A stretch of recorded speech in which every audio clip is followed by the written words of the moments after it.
Since the turn of the millennium and her debut on the music scene, Pink has been a singer revered by many.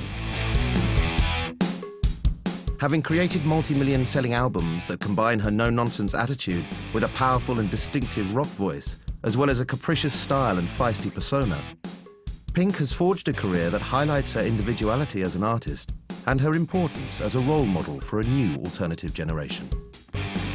Pink emulates that androgynous but sexy, outspoken, and give you the finger kind of mentality of, I'm not going to do it your way, I'm going to do it my way. She speaks out for women. She's got a sexy image, it's racy, and her voice is amazing.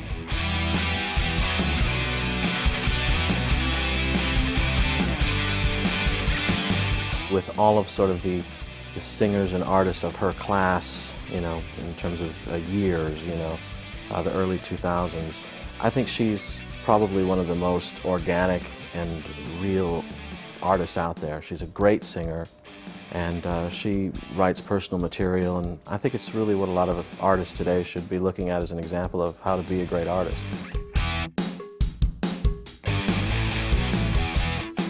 She's a unique artist in the fact that she started off as an R&B pop artist and has actually been able to morph into, seems like, almost whatever she wants to be. She's taken a lot of control over her music, and she's become this personality. Like, she's not afraid to poke fun at herself or other celebrities, or, you know, talk about her marriage very openly in her music videos. She's definitely a strong personality. She brings that out a lot. Pink came out at a time when Britney Spears and Christina Aguilera and Jessica Simpson were, you know, reigning the charts. You know, we had all these beautiful blonde-haired girls singing pop songs, wearing matchy-matchy outfits. But here comes Pink with a pop voice, but with this punky, edgy attitude, and she just proved that you could be a pop star without being a pop-tart.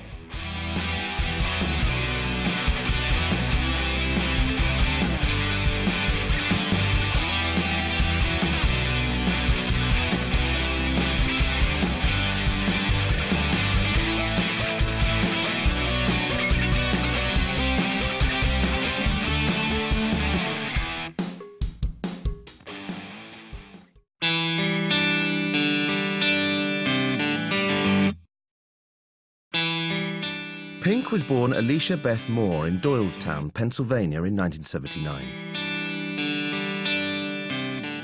From an early age, the young Alicia aspired to be a rock star, and her father, James, would often play guitar and sing songs for her by artists such as Bob Dylan and Don McLean. Growing up around Philadelphia, Alicia's taste in music was based heavily in rock, which she often used as an outlet for the frustrations of her somewhat turbulent family life, and would come to inspire and influence her songs in the future, especially her father's experiences in Vietnam and the impact that was to have on his relationship with Pink's mother, Judy. Pink's father was a Vietnam veteran, and she led kind of a hard-scrabble life growing up. I think she was kind of a street kid, and that plays into her persona now.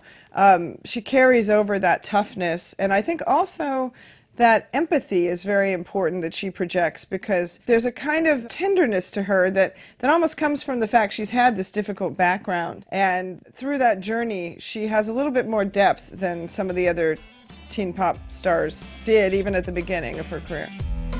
Pink's first foray into music was with local band Middle Ground, which saw the 14-year-old Alicia playing in clubs. However, her big break was to come when she joined R&B girl group Choice, which drew the attention of Atlanta-based music mogul L.A. Reid, who signed them to his label LaFace Records. Despite recording an album and limited success, the group split. Pink was retained by LaFace, who looked to utilize her powerful vocals and launched the now 19-year-old as a solo artist, in a time when female singers were making up a large part of the popular music scene. Right at the turn of the century was really the moment when teen pop was ruling. You know, boy bands were huge, Britney was coming out. It was a big shift, because you have to remember, in the 90s, we all thought, or many people thought, that rock and roll was going to continue to rule, and you had serious music, you had Nirvana, you had Nine Inch Nails, you had Courtney Love, and for female artists there was this real moment of liberation and confrontation.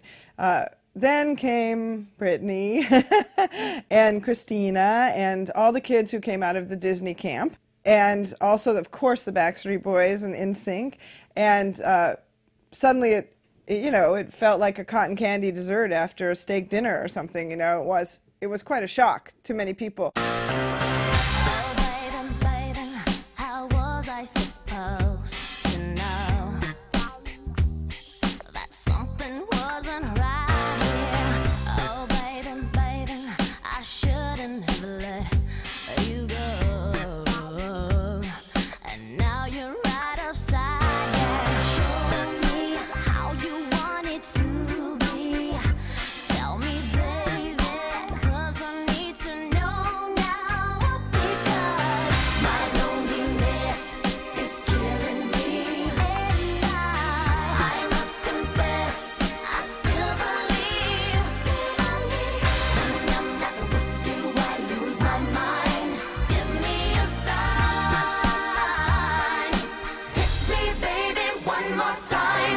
Pink kind of comes into this arena fitting into the teen pop thing, but also with a little bit of that punk thing.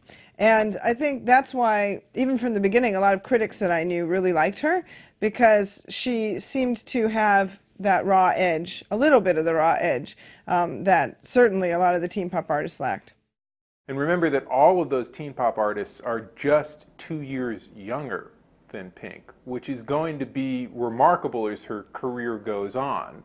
That Britney and Christina and Beyonce and Alicia Keys, for that matter, all of whom are putting out their first records right around that time, are all just 2 years younger, yet they seem, from the start, to be about 5 or 10 years younger. It's really quite astounding to think that there's a short amount of time, a short age difference between the artists who arrive at the same time as Pink and Pink, who just is much more adult.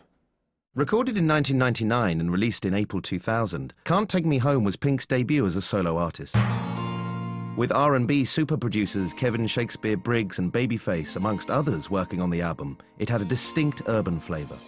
Please don't come around talk about that you love me, 'cause that love just for me. I don't wanna hear that you adore me.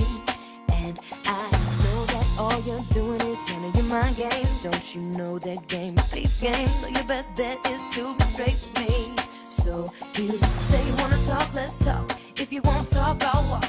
Yeah, it's like that. I got a new man, he's waiting out back. Now what you think about that? That first Pink album is a very R&B album, and specifically an Atlanta R&B album.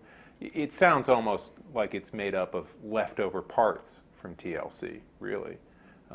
It's anomalous in Pink's career. Not that she wouldn't use dance beats again, just that she would never make what you would describe as a cookie-cutter generic R&B album again. There you go, looking pitiful, just because I let you go. There you go, talking about you want me back, but sometimes it beats like that. So there you go, talking about your business, so that you love me, so I let you go. There you go, 'cause your life's not over.